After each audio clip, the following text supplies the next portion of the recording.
السلام علیکم ناظرین، امید ہے کہ آپ خیریت سے ہوں گے۔ آج 3-4 پوائنٹس بتا دوں گا کہ اچھا دکاندار کون سا ہوتا ہے۔ یہ سامان سے ریلیٹڈ نہیں ہے کہ ورائٹی ہو اور لوکیشن ہو، ایسی چیز نہیں ہے۔ یہ دکاندار تک چیز ہے کہ وہ کیسا ہونا چاہیے اور اس کے اندر خوبیاں کیسی ہونی چاہیے اور اس کی وجہ سے پھر اس کی دنیا اور آخرت کیسے بنتی ہے، ٹھیک ہے؟ تو یہ ساری چیزیں کوشش سے ریلیٹڈ ہے۔ جس بھائی کو لگتا ہے کہ اس کے اندر ان چیزوں کی کمی ہے تو وہ بھی محنت کر کے ان چیزوں کو پالش کر سکتا ہے، ترقی کر سکتے ہیں ان چیزوں میں۔ اچھا، سب سے پہلا پوائنٹ کہ ہر ایک کو مسکرا کے ملیں۔ دیکھیں، بعض اوقات ایسی بات آ جاتی ہے کہ ہمارے پاس ایک چیز نہیں ہوتی ہے، دکان کے اوپر موجود نہیں ہوتی، تو صرف یہ سر ہلانے سے کچھ بھی نہیں ہوگا۔ آپ پراپرلی کسٹمر کو کہہ دیں کہ سوری بھائی، میری وجہ سے آپ کو تکلیف ہوئی کہ آپ میری دکان پہ آئے لیکن آپ کو مطلوبہ چیز نہیں ملی۔ ایکسکیوز کر دیں اچھی طریقے سے مسکرا کے، تو وہ خوشی سے چلا جائے گا، اس کو یہ بات بری نہیں لگے گی۔ ورنہ گاہک کو یہ چیز بہت بری لگتی ہے کہ وہ کسی دکان پہ جائے اور اگلا اس کو نہ کرے کہ بھائی یہ چیز نہیں ہے۔ تو ایسے پھر نہ بھی کرے لیکن طریقے کے ساتھ۔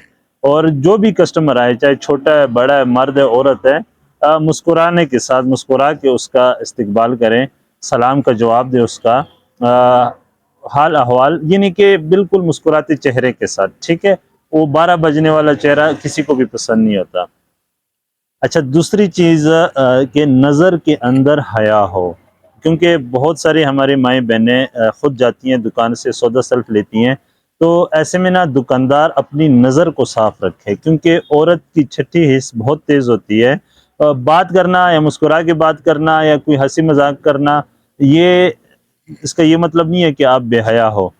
ایک پتہ چل جاتا ہے انسان کو، اس کی جو خواہشات ہیں، آنکھیں اس کی ترجمانی کرتی ہے، ٹھیک ہے؟ تو اپنے آنکھوں کے اوپر قابو رکھیں، اپنی نیت کو صاف رکھیں۔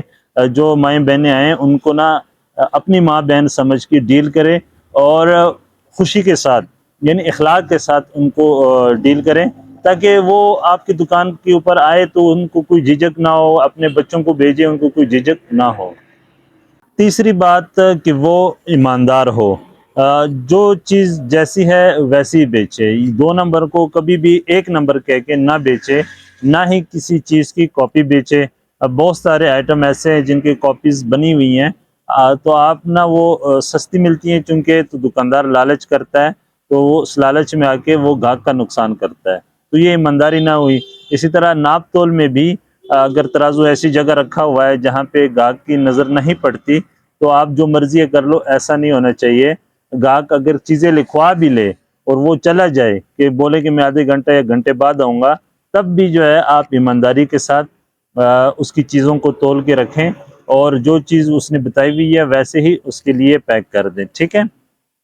چوتھی بات جو سب سے زیادہ امپورٹنٹ ہے وہ یہ ہے کہ اچھا دکاندار وہ ہے جو دکان کے اندر رہتے ہوئے اپنے آخرت کو نہ بھولیں۔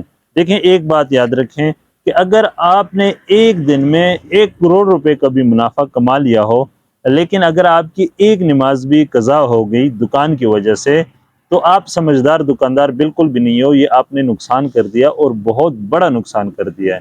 تو اگر فارغ ٹائم ہو تو ذکر اذکار میں لگے رہیں دکاندار حضرات، یا پھر جب کسی کو مطلب اچھی بات کہہ لیں، کسی سے اچھی بات سن لیں، یہ میرا خیال ہے کہ پازیٹیو یوز ہے اس وقت کا جو کہ فارغ ہوتا ہے، گاہک ڈیل نہیں کر رہے ہوتے ہیں۔ اور جو ہی نماز کا وقت ہو جائے تو فوراً دکان بند کر دے۔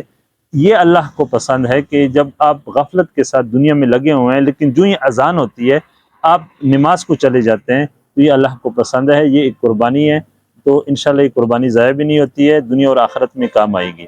تو جو دکاندار اپنے اللہ سے غافل نہیں ہوتا، اپنے دین سے غافل نہیں ہوتا، وہ سب سے بیسٹ دکاندار ہے۔ جب نماز بنائے گا یہ، پھر اس کے اندر ایمانداری بھی آئے گی اور پھر اس کی نظر میں حیا بھی آئے گی، اور پھر مسکراتا چہرہ بھی اس کا ہوگا، بارونق خوبصورت چہرہ، ٹھیک ہے؟ اللہ ہمیں سب کو عمل کرنے کی توفیق عطا فرمائے، کیونکہ ہم سب کمزور ہیں، تو ان کمزوریوں میں اللہ تعالیٰ ہمیں ان کمزوریوں سے نکال دے اور ہمیں اپنے دین کے اندر اور دنیا کے اندر ترقی نصیب فرمائے۔ تو مجھے اجازت دیجیے، اللہ حافظ۔